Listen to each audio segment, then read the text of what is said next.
and every one of you for making the effort to be here tonight. I really sincerely thank each and every one of you. The energy in here is so amazing, and I want you all to know there's another couple thousand people outside in Overflow.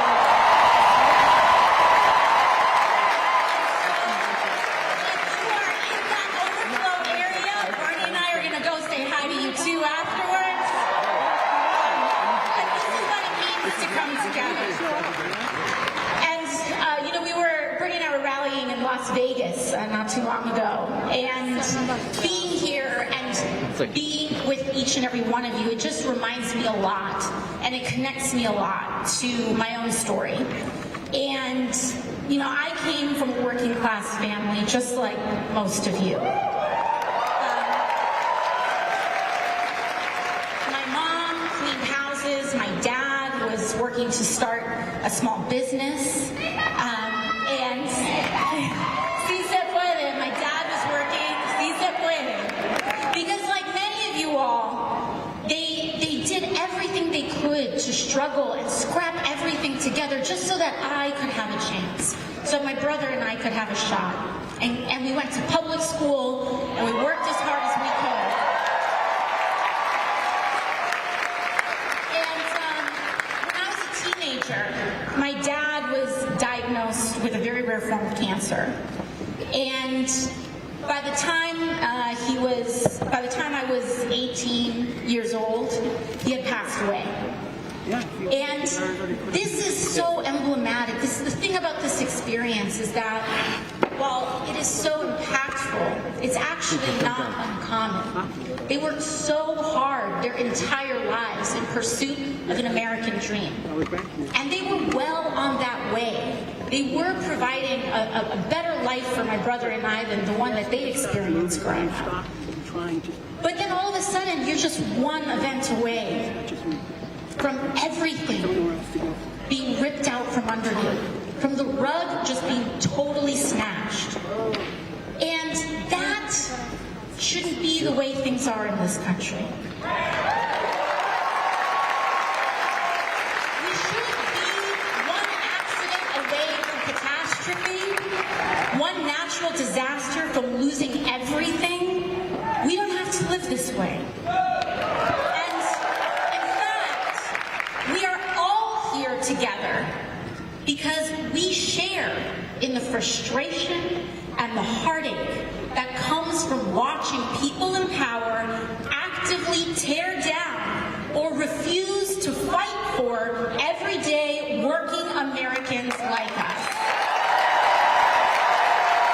We are here because the extreme concentration of power and corruption is taking over this country like never before. But we are also here because we know that a better world is possible. But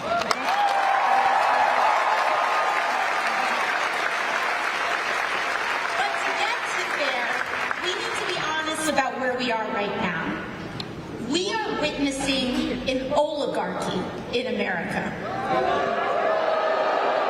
where those with the most economic, political, and technological power destroy the public good in order to enrich themselves at the price of millions of Americans. And the thing is, our political system is ill-prepared for this kind of abuse of power. In fact, much of our political system enables this kind of corruption, starting with the role of money in politics.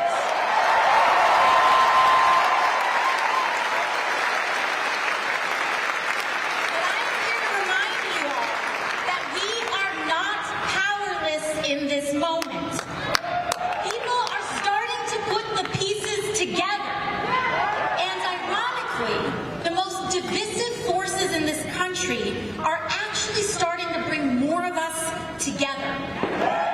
And that's important, because the same billionaires who are taking a wrecking ball to our country derive their power from dividing working people apart. They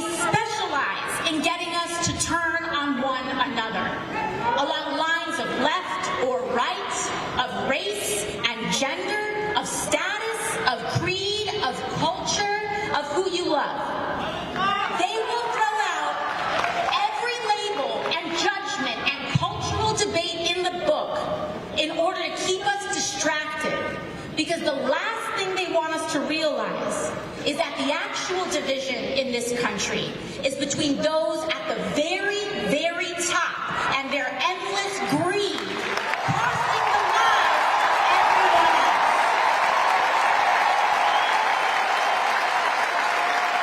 And that's why we must stand together, Arizona. We must defend ourselves. Now, I understand that their disdain for working people by some of the most powerful people in this country doesn't just come from not being raised right, okay? This disdain is shorthand for the right's entire political agenda and a certain ugly kind of politics in this country. And that is lying to and screwing over working and middle-class Americans so that they can steal our health care, Social Security, and veterans benefits in order to pay for their tax cuts for the billionaires and bailouts for their crypto friends. And you know what, Arizona?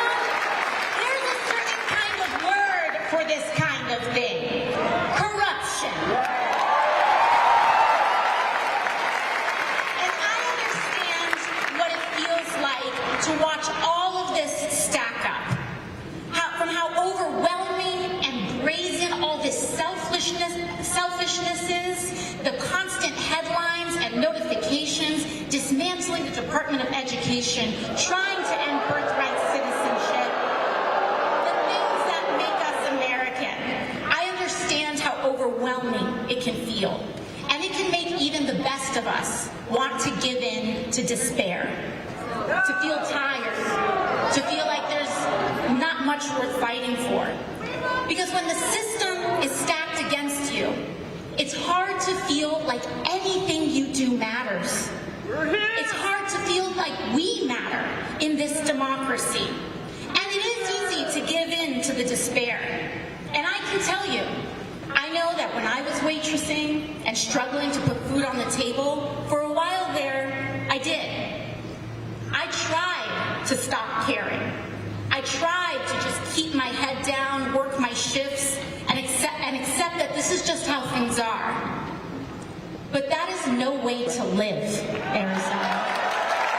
It's no way to live. What I do know is that we don't have to live like this. And in fact, we cannot live like this anymore.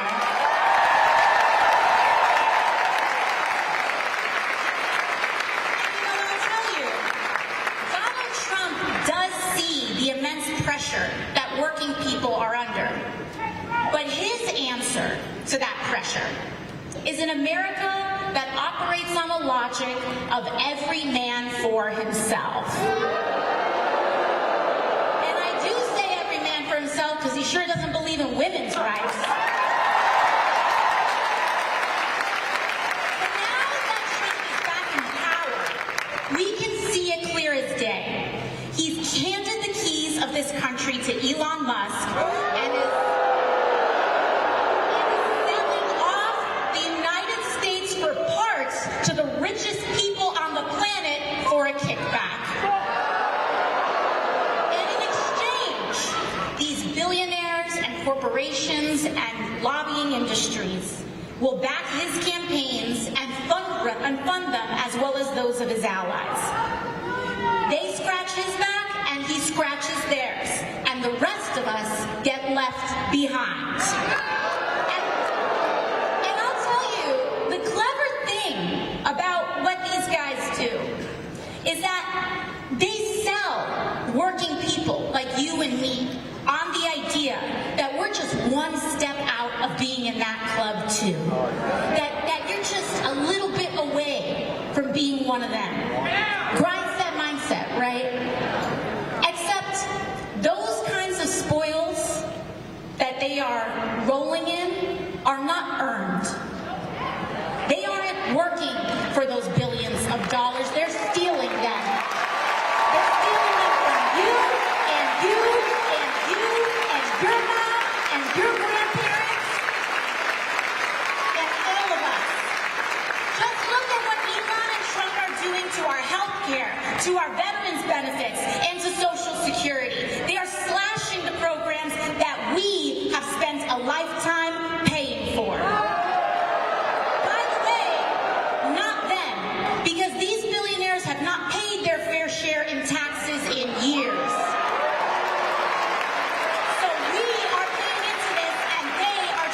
take it.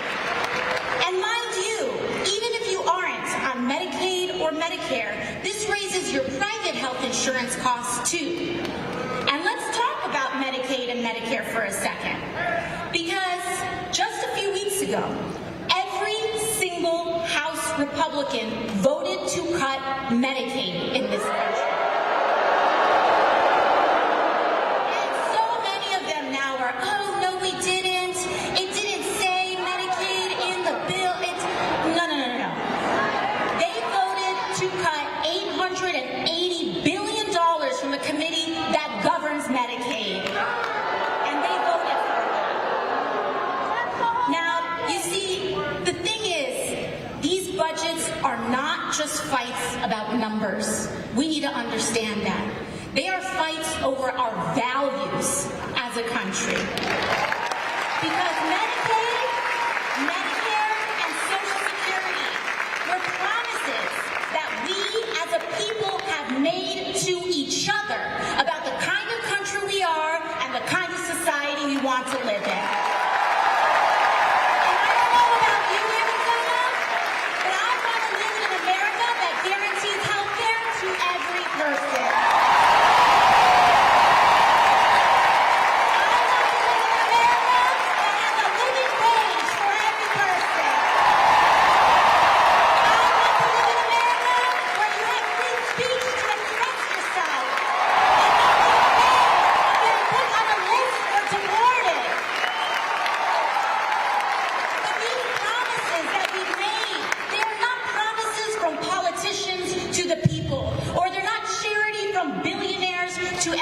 Americans. They are promises we have made to each other. Neighbor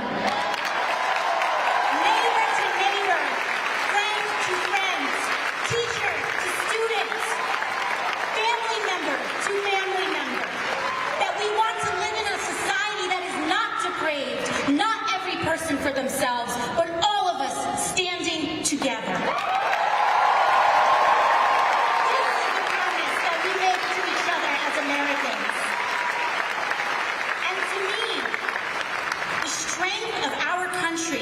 Is not only measured by the height of our best days.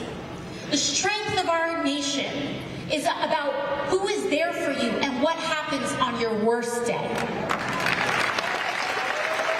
that's why I'm here with you today. Because I want to share with you exactly what I mean. Because what they call radical, I believe, is common sense.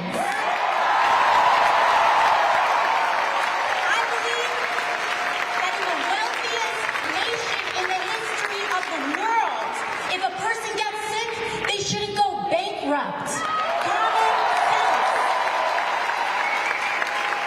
I believe that a minimum wage should cover the minimum cost to live. Common sense. And by the way, we should also see that not paying a living wage is actually a form of corporate welfare too. Because these big companies like Walmart and Amazon often rely on food stamp programs and public coffers to cover the wages that they won't pay. I believe that homes are not slot machines for investors and big banks to extort working families every last dollar that they have.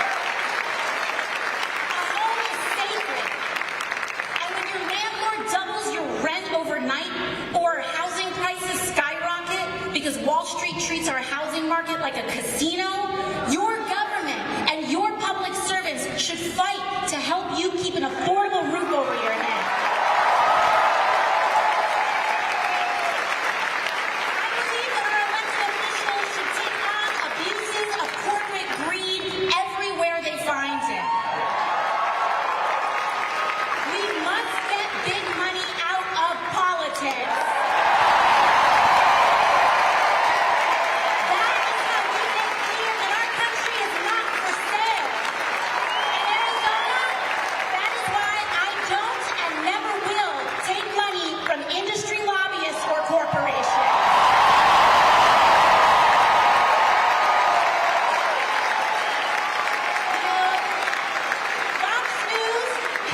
them in a book somewhere.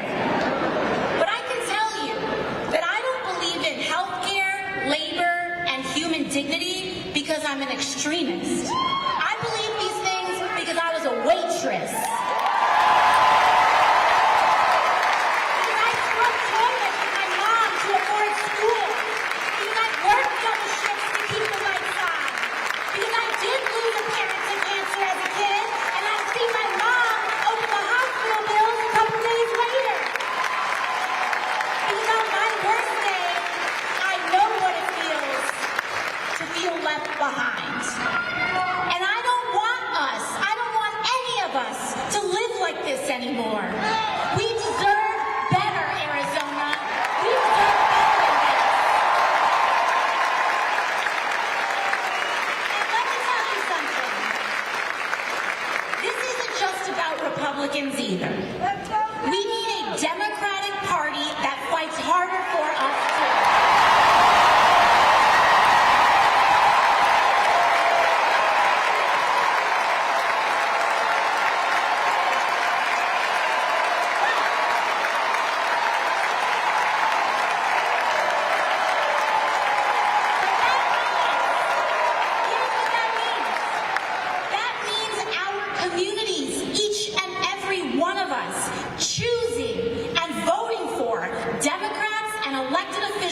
Who know how to stand for the working class.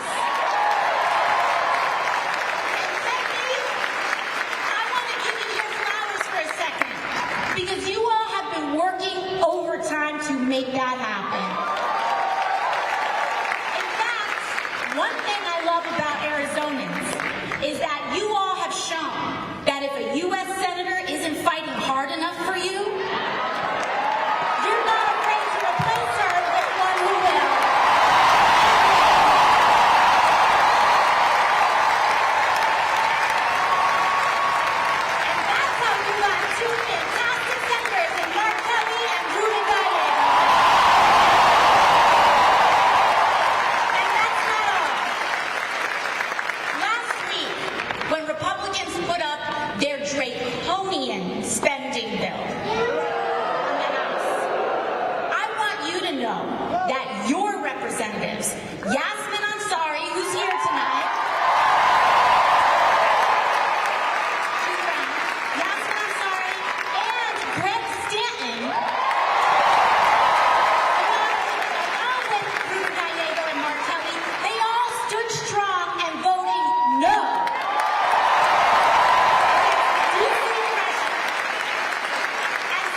Because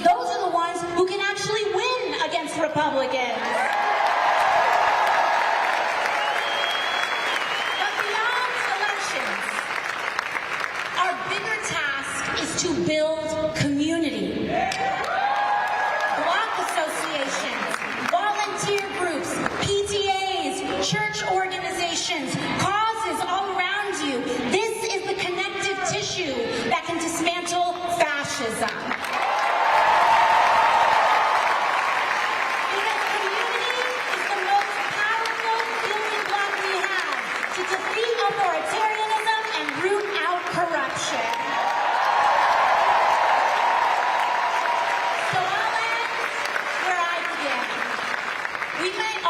from different places, but we share a lot of the same experiences. So, your representative. So to all those who came here today unsure of whether this is where you belong, I want to say to you all that you do. Honestly, no matter who you voted for in the past, no matter if you know all the right words to say, no matter your race, religion, gender identity, or status, no matter even if you disagree with me on a few things, but if you are willing to fight for someone you don't know, you are welcome here. You are willing to fight for working people regardless of who they are, how they identify, or where they come from. You are welcome here. Because here, everyone is valued. Every life is valued. But I will say this. Those leaders on either side of the aisle who are willing to put their fellow Americans down so that they can get ahead or feel better about themselves, those folks might best find a home elsewhere. Because in this house, we stand together. Because here, we know that together, without exception, is the only way that we can win this fight. And so I hope that you see that this movement is not about partisan labels or purity tests, but it's about class solidarity.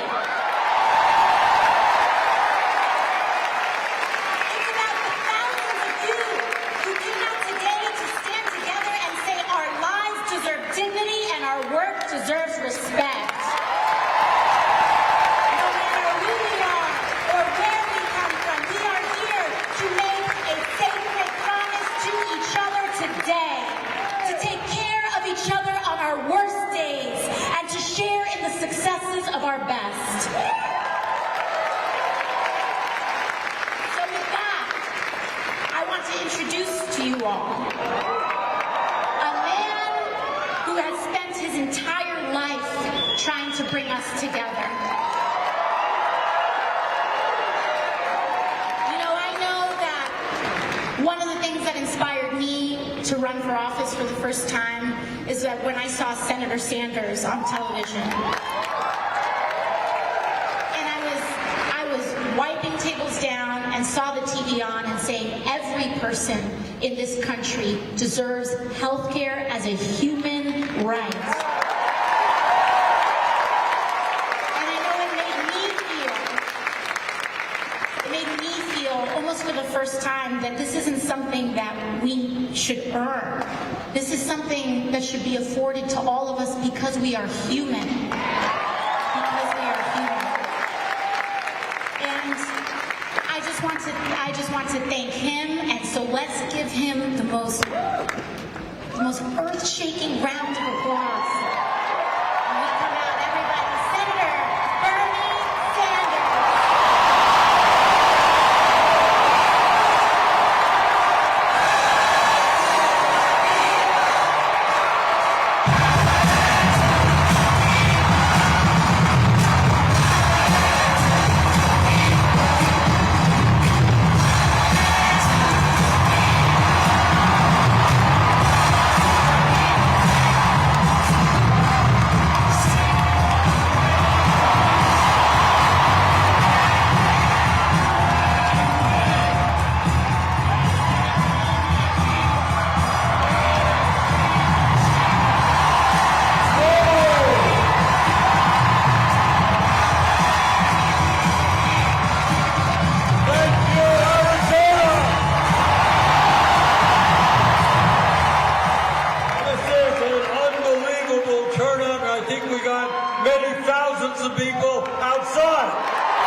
especially delighted to be here tonight with Alexandria.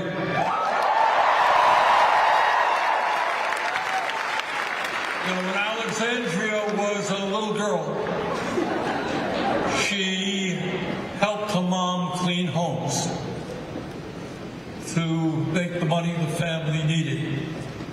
And she is one of the members of Congress who has not forgotten where she came from.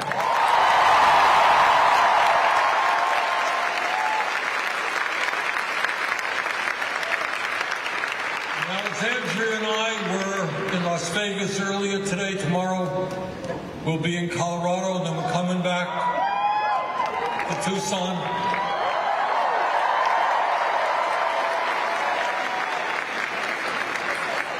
Because we have a message for Mr. Trump.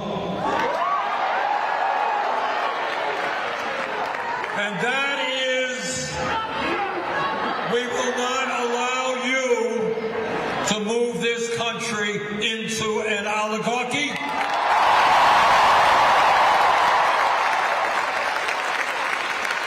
We're not going to allow you and your friend Mr. Musk and the other billionaires to wreak havoc on the working families of this country. No, you're not going to destroy Social Security. You're not going to destroy Medicaid. You're not going to destroy the Veterans Administration.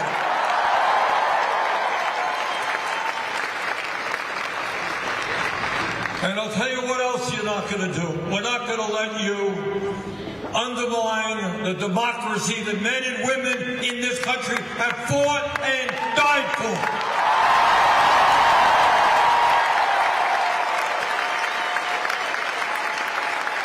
And every single day, Trump and his friends are ignoring the Constitution of the United States of America. Kids in elementary school, we read about American history and about how this government, our government was formed and the Constitution was written. I got news for you. Those guys way back in the 1790s were nobody's fools. They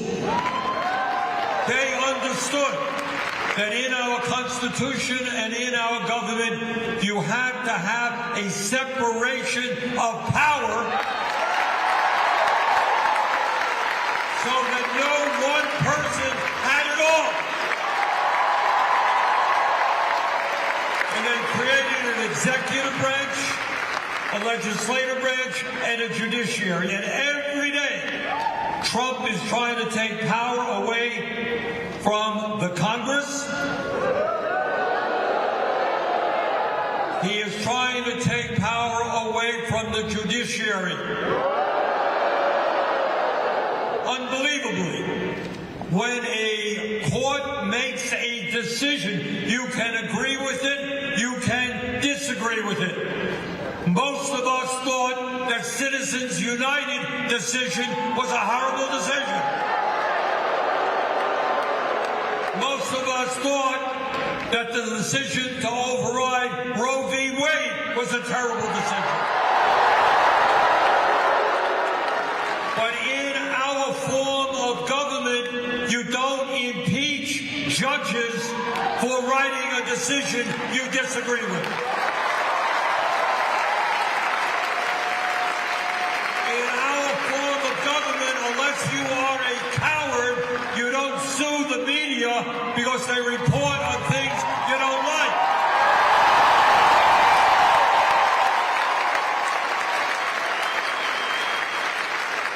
You don't sue the Des Moines Register because they did a poll whose results you don't like.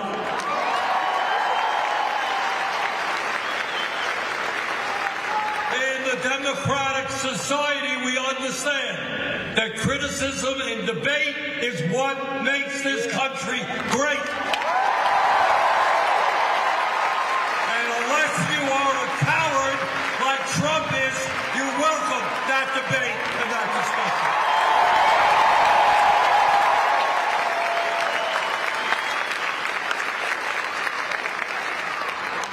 But it's not just oligarchy that we are going to fight. It's not just authoritarianism that we're going to fight. We will not accept a society today in which we have massive income and wealth inequalities, where the very rich have never done better while working families are struggling to put food on the table.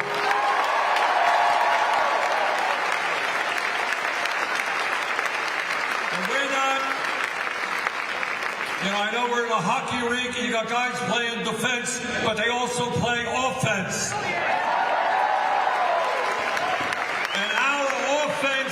To remind us all and every person in this country, we are the wealthiest nation in the history of this world.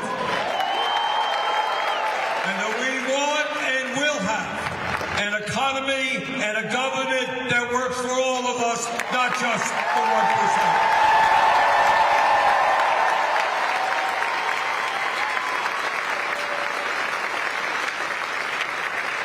Now, I want to do something radical. You ready for something radical? I want to discuss some things that you don't hear in Congress and you don't see in the corporate media. In fact, what I want to do is tell the truth. So what don't we talk about in America today? What does Trump avoid, will never mention in a million years? And that is that in America today, Trump and his billionaire friends have never, ever had it so good in the history of this country. In America today, we have more income and wealth inequality than we have ever had. You got three people, Mr. Musk, Mr. Bezos, Mr. Zuckerberg, who combined, you know those guys. Those three people combined, their wealth is greater than the bottom half of American society, 170 million people. The top 1% now owns more wealth than the bottom 90%. CEOs now make 300 times more than their average worker. That is not what America is supposed to be about, and together we're going to change that.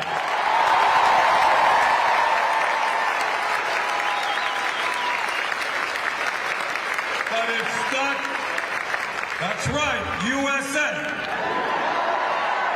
The greatest country on earth, and we're not going to allow Trump to destroy our great country. But it is not just income and wealth inequality. What we are seeing today is more concentration of ownership than we have ever had. While the profits on Wall Street and corporate America soar, a handful of giant corporations dominate sector after sector after sector, whether it's agriculture, transportation, media, financial services. You know what you got? You got a few corporations dominating that sector, making huge profits and charging us outrageous prices for the products we need. Unbelievably, this is really quite unbelievable. 3 Wall Street firms, BlackRock, Vanguard, and State Street. These 3 firms combined are the major stockholders in 95% of American corporations. That is what power is about. You know, you go out and you think this is a corporation, it's not, it's owned by somebody else. Over the last couple of years, my office has been involved in supporting unions who are on strike around the country.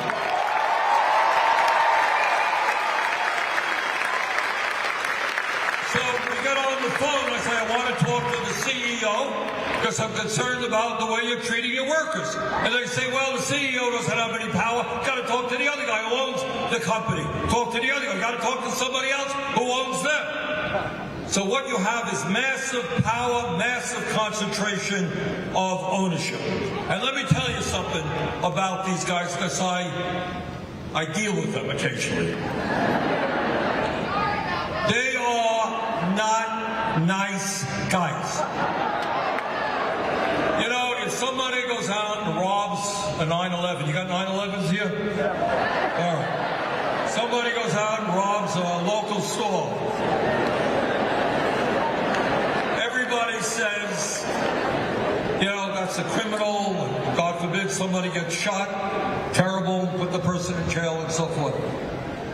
But you know who the biggest criminals are in this country? They are the CEOs of major corporations who are robbing us every single day.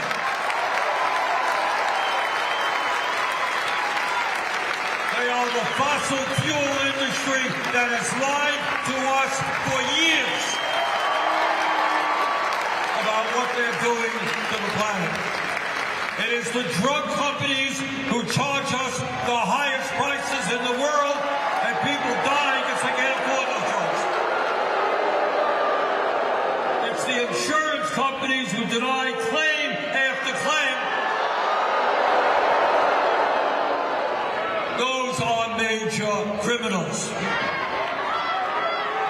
But these people on top, they are completely removed from American society. Do you think they've ever been in a subway in their life? Do you think they send their kids to public schools? Do you think they worry about the cost of health care and whether they can get to a doctor?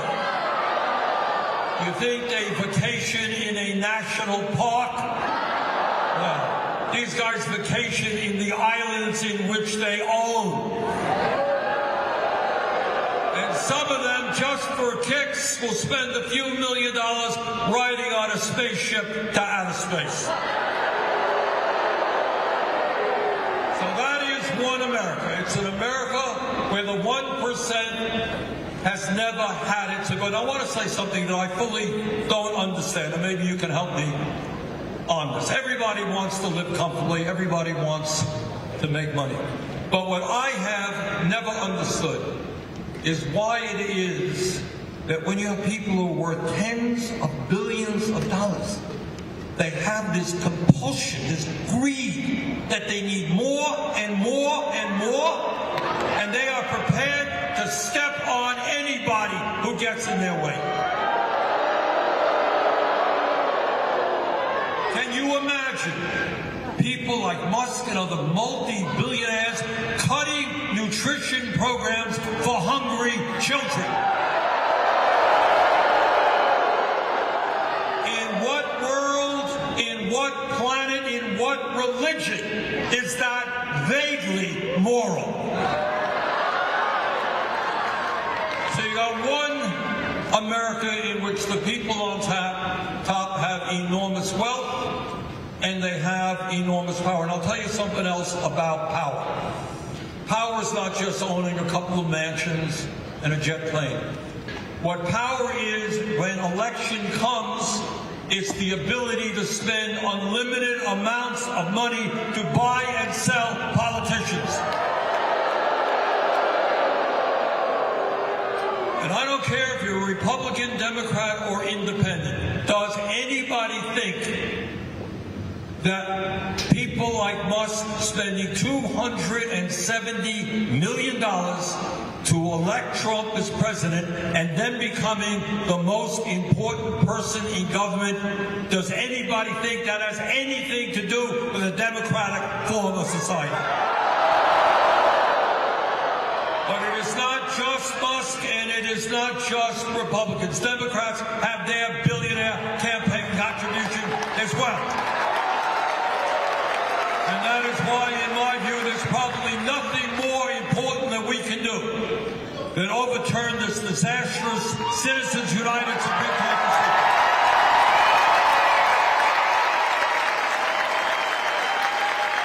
And let me tell you how bad it is. Let me tell you how bad it is. If any Republican wants to vote their conscience. And if any Republican in the House or the Senate says, you know, maybe it's not a good idea to give $1 trillion in tax breaks to the 1% and then cut Medicaid and education and nutrition. If that person were to stand up and say, I have a problem with that, you know what Musk would do? Musk in 5 minutes would say, we are going to primary you. Your political life is over.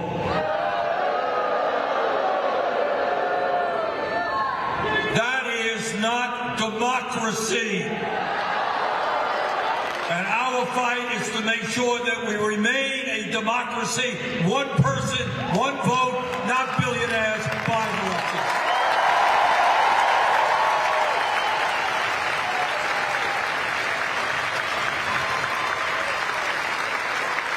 So today we have the 1% billionaires doing better than they have ever done before. That's one America. Let me tell you about the other America, but you know as much about that America as I do.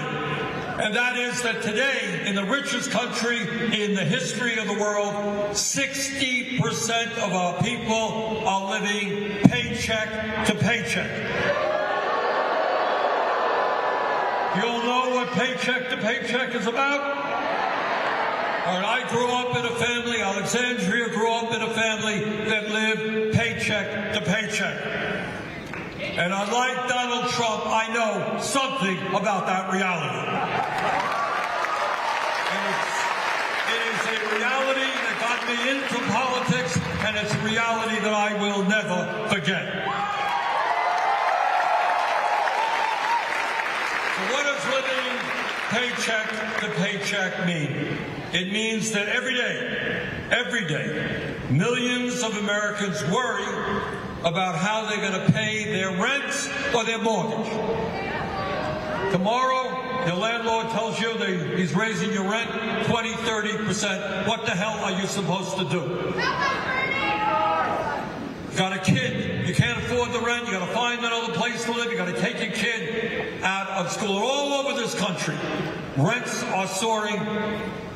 We have not only 800,000 Americans who sleep out on the street, but 20 million Americans, and I suspect many in this room, who are paying 40, 50% of their limited incomes for housing.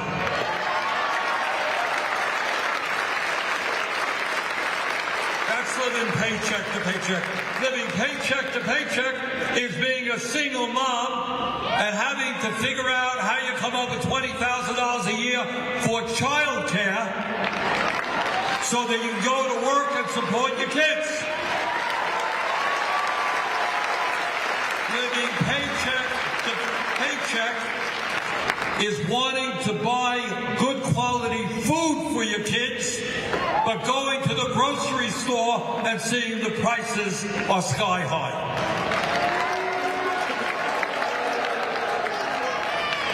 Living paycheck to paycheck is getting sick and wondering whether or not you can afford to go to the doctor, wondering whether or not you can take your kids to the doctor.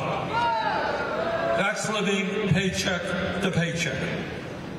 Living paycheck to paycheck is not having the money to pay off your credit card debt and month after month paying 20, 30% interest rates on that credit card.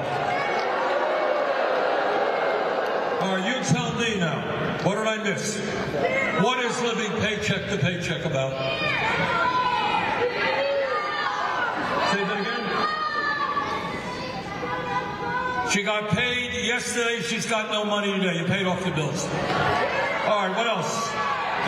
Living paycheck to raise your hand. Yes, ma'am.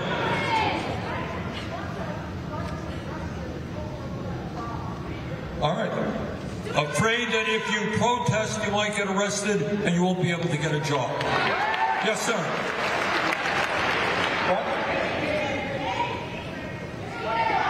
Right now, paying for education. You know, you might think that in a competitive global economy, we want to make sure that our kids have the best possible education without going deeply into debt.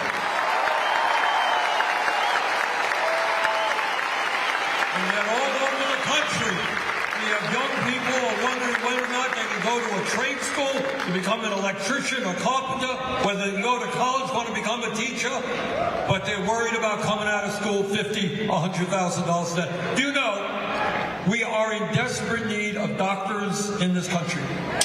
If you are a working class person, come from a working class family, you go to medical school, you know what kind of debt you end up with? Anyone know? $500,000. $500,000 debt to school, $300,000, $400,000 in debt. That is totally insane. We want people to be doctors and nurses and mental health counselors and teachers. And we don't want to have them go into financial servitude in order to do the jobs we desperately need. You know, but it is not just working age people who are struggling paycheck to paycheck or struggling economically. It's not widely known, but today again, in the richest country on earth, 22% of senior citizens are trying to survive on $15,000 a year or less. How disgraceful is it? The people who raised us trying to live on $15,000 or less. In this rich country, where Trump and his friends want to give more tax breaks to billionaires, we have the highest rate of childhood poverty of any country on earth. But it's not just income and wealth inequality. It's not just concentration in this society.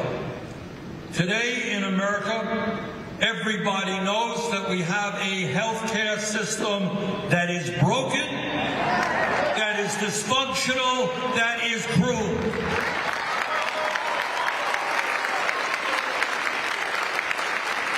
Not widely known, we don't talk about it. I guess the media and politicians are not particularly proud of it, but some 60,000 Americans die every year because they don't get to a doctor on time, because they can't afford health care. We got 85 million people who are uninsured or underinsured. How many people right here in this arena have high deductibles? What kind of deductibles do you have, ma'am? 5,000. What do you got? How about one at a time? 7,000 deductible. Other deductibles? Yeah. 12,000? 8,000? 8,000? How much? 6? 5,000? All right. What the story is, you can be insured, and you count as somebody who's insured, but you can't afford to go to the doctor because you got a high deductible. That is insane.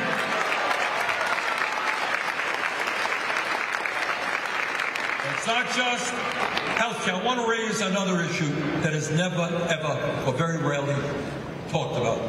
I was chairman of a committee. We did some work on this, but it's an issue that needs a whole lot of discussion. Many of you may know. Let me take a deep breath.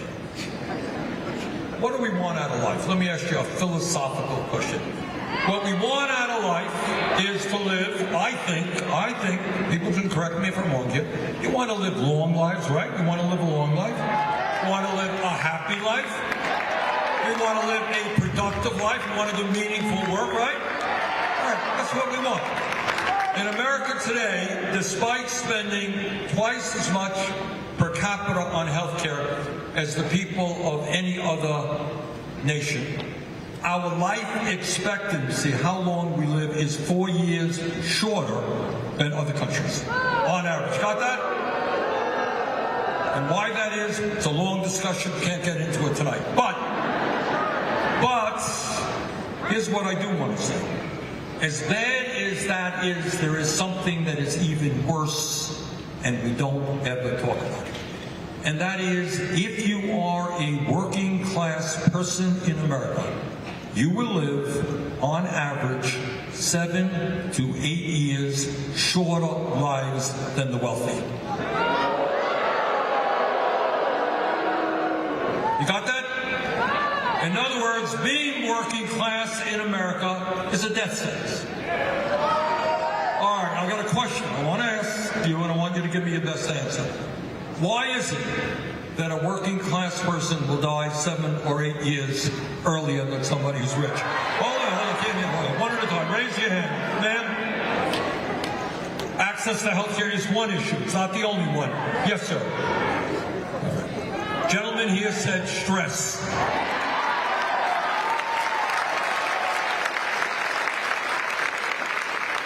All right, who wants to tell me about stress?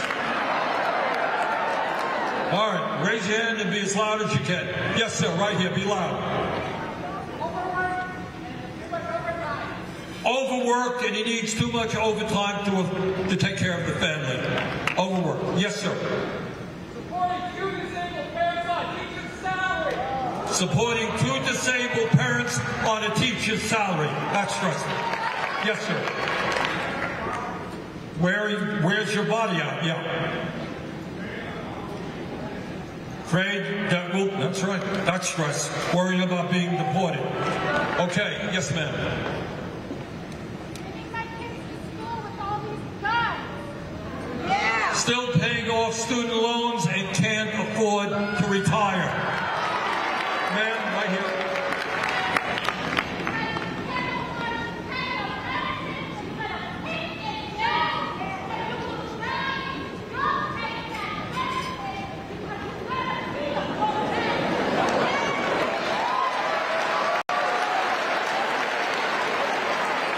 Everybody hear that? What she said is making a choice between getting the medicine you need to stay alive or feeding your family. Now, if that's not stress, if that's not a decision that no one in America should have to make, I don't know what is.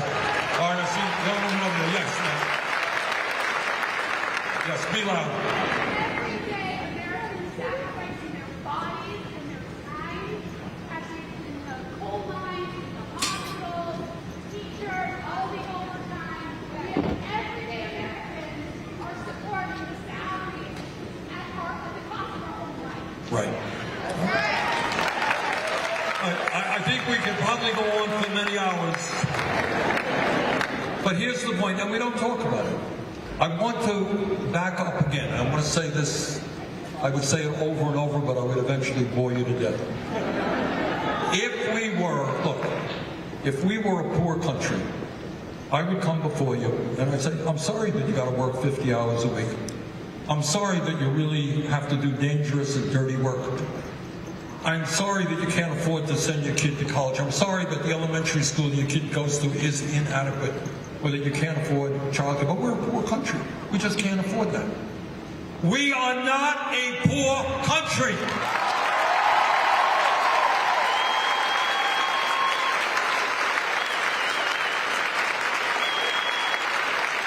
There is no excuse in God's earth that people have to make a choice between food and the medicine they need to stay alive.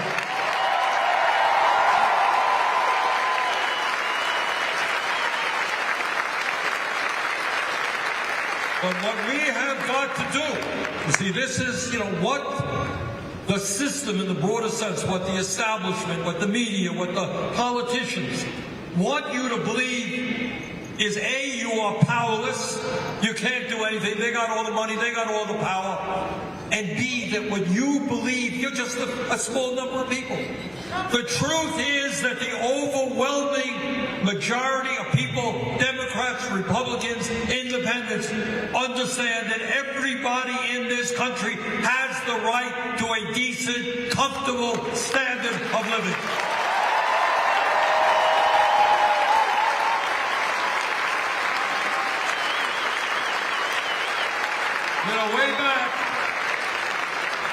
Way back in the 1940s, people like President Roosevelt were talking about economic rights as human rights. So under our Constitution, right, you have freedom of speech, freedom of religion, freedom of congregation, freedom of all kinds of freedoms.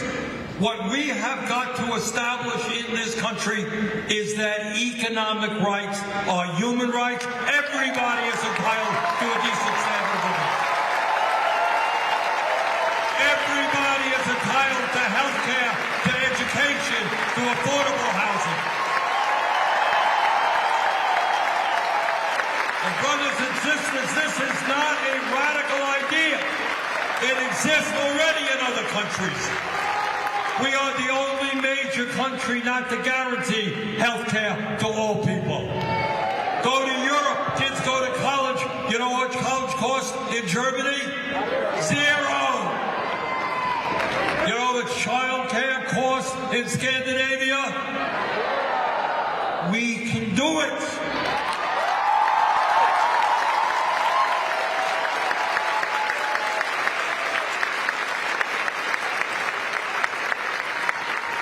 One of the important things when we talk about the list of things that we have to do, making sure that we have a minimum wage in this country, that it's not a starvation wage, but a livable wage. $17 an hour. Making sure that workers who want to join unions all over this country. We got any union brothers and sisters here? All right. Thank you. Unions help create the middle class in this country, and we thank you.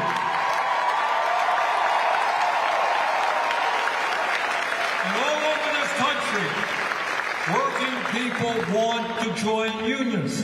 And you know what's happening? People like Bezos and Musk and other billionaires are acting illegally against the law, making it impossible or difficult for workers to form a union. That's why we're going to pass legislation that I recently introduced called the PRO Act, punishing companies that act illegally.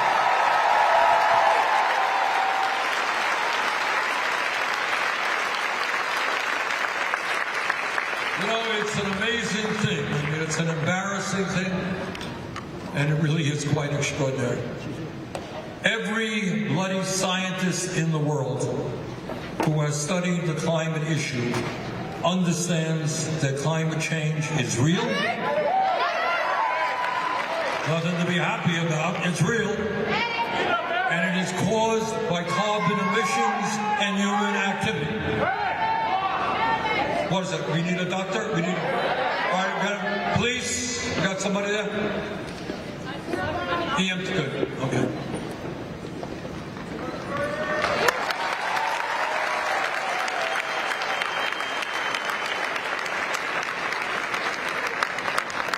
Let's wait a second.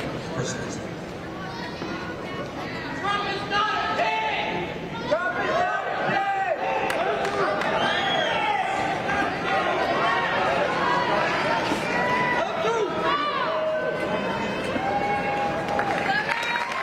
Thank you.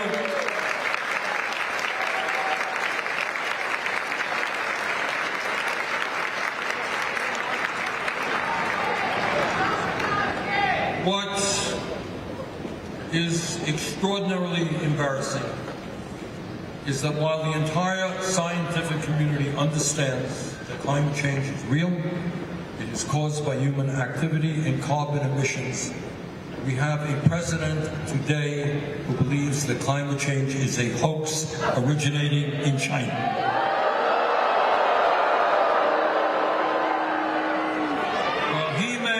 It's a hoax. We think it's an existential threat to the planet.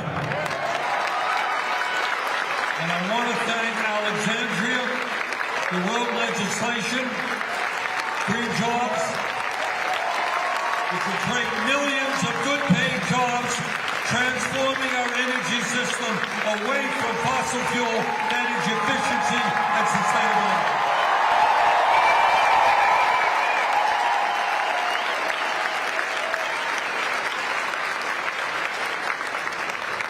You know, Musk and his friends are busy going to war against working families and federal employees.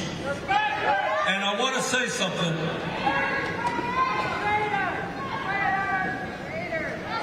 Okay. And I want you to think about this for a moment. Take a deep breath and think about this. Right now, they're in the process, they want to lay off 83,000 employees at the Veterans Administration. Unbelievable. I mean, these are the people who put their lives on the line to defend us, and you got Trump and Musk wanting to significantly lower the quality of health care and other benefits that they receive. And they're going after Social Security. Some of you may have heard Trump talking about all of these millions of people, 200 years of age, getting Social Security. It's a lie. I know you will be shocked to hear that he lied. But what their goal is in doing that, in fact, well over 99%, according to the Inspector General at Social Security, well over 99% of the benefits going out to people are going to people who earn those benefits.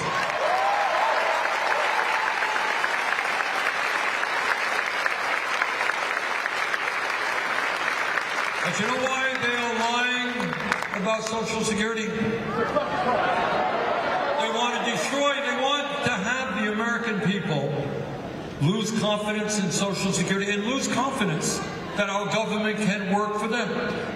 And what these people really believe, they don't, some of them, people on top, do not believe in the concept of government. You know, back in the 19th century, the ruling class, the kings and the monarchs, propagated the divine rights of kings. You remember that? They were authorized by God to rule. Well, let me tell you something. Some of these guys, these big billionaire technocrats, think they have the right, divine right to rule us as well. So we got some news for them. We ain't going to be ruled by them. We believe in democracy.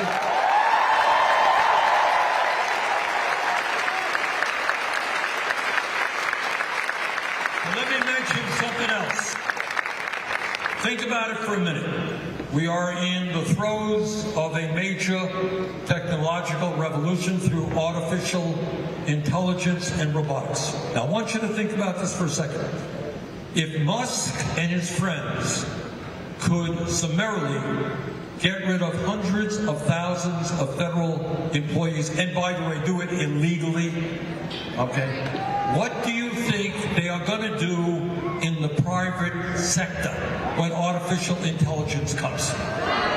What they're going to say, hey, we got a machine, we got a computer that can do your job, thank you, you're out on the street, and by the way, we cut back on Medicaid, Social Security, and Medicare.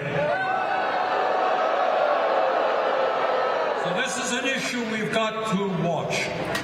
Technology, in my view, can be a very positive development if it is used to benefit ordinary people, not just the CEOs.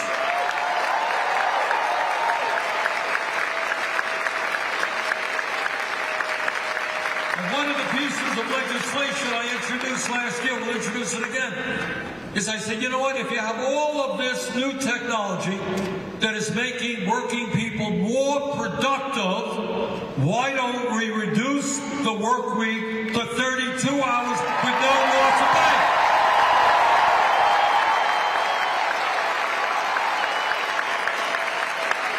A lot of radical ideas taking place around the country.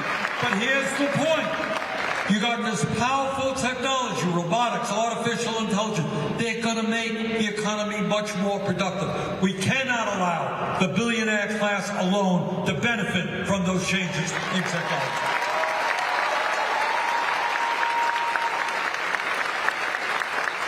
So we are going to fight Trump and his oligarchic friends.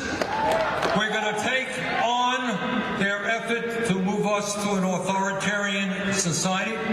But we have got to else. We have got to ourselves have a vision for the kind of country we want to become.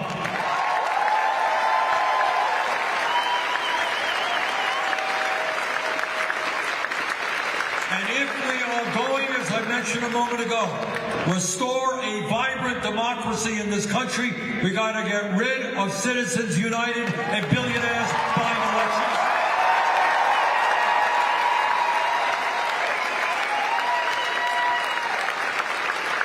We have got to move to public funding of elections.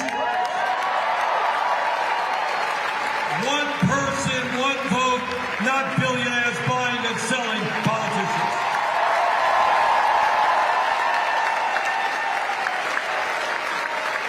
Trump and his friends want to give $1 trillion in tax breaks to the 1%. We've got a slightly different idea. Maybe they should start paying their fair share of taxes.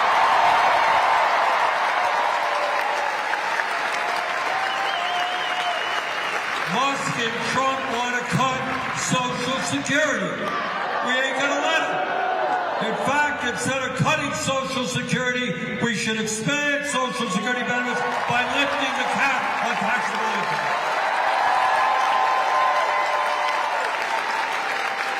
Trump and his friends want to cut Medicaid by $880 billion. Millions of kids will lose their health insurance.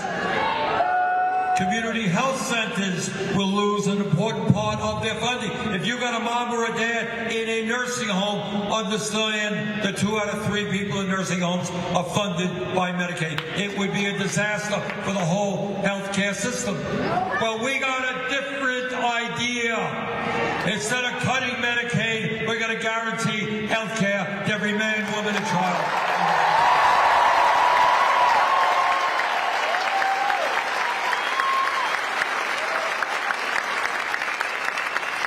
Instead of allowing Wall Street to buy up homes all over America and raise rents, we got a slightly different idea. We're going to build 4 million units of low-income and affordable housing.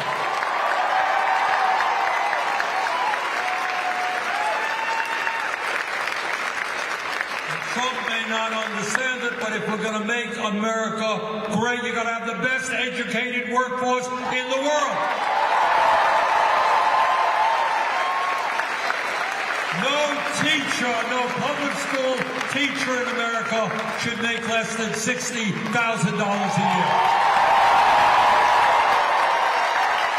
There is no rational reason why we cannot have the best educational system, best child care system in the entire world.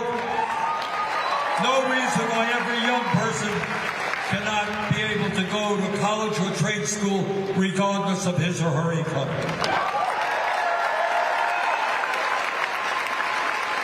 Now, Trump and some of my Republican colleagues talk a lot about freedom. Well, in a free society, we must absolutely guarantee that it is the women of America who control their bodies, not the government.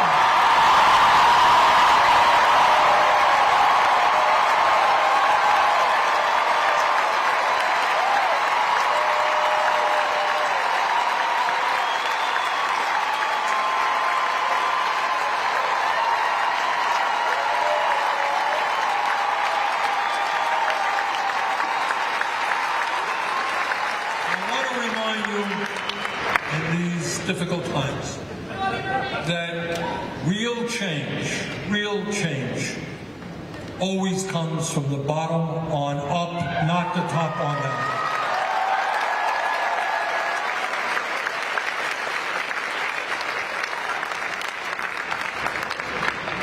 It was grassroots activism that helped women have the right to control their own bodies. It was grassroots activism that allowed workers in the early part of the 20th century to form unions. And let's not forget, the bosses at that time denied workers any rights. hired and fired them, worked them any way they wanted. Workers stood up, and some of them got beaten up, some of them got killed. But they stood and they fought and they created the trade union movement. It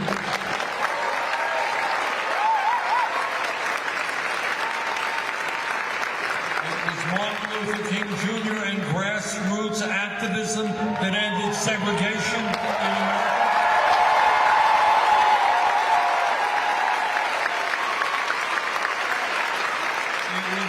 Grassroots activism that created the environmental movement and the gay rights movement.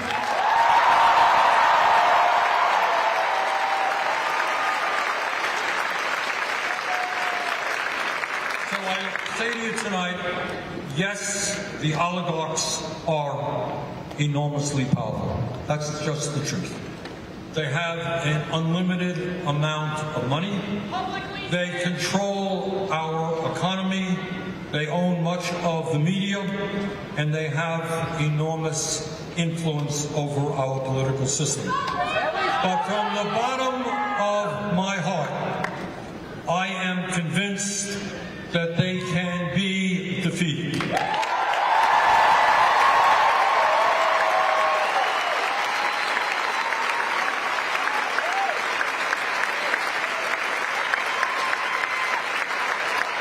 If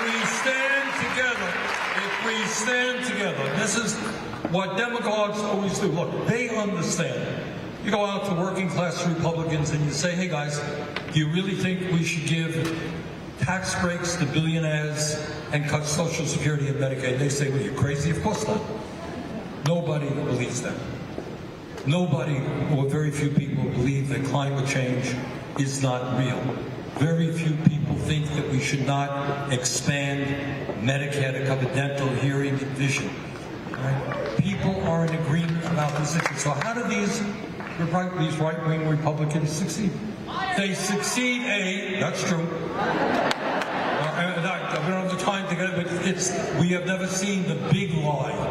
I will not here to tell you that politicians never lie. They do. But not to the level that we have seen from Trump. We're talking about really big, outrageous lies. You know?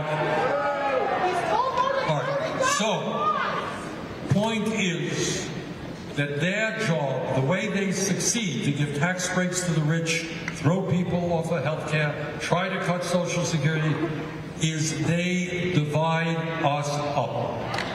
That's how they do it. They want you to hate her, and her to hate him, and you to hate that person over there.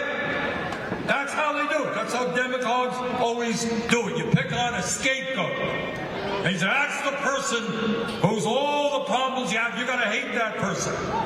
And we know better. We know that if we stand together and we don't let them divide us up by the color of our skin, where we were born, our religion, our sexual orientation.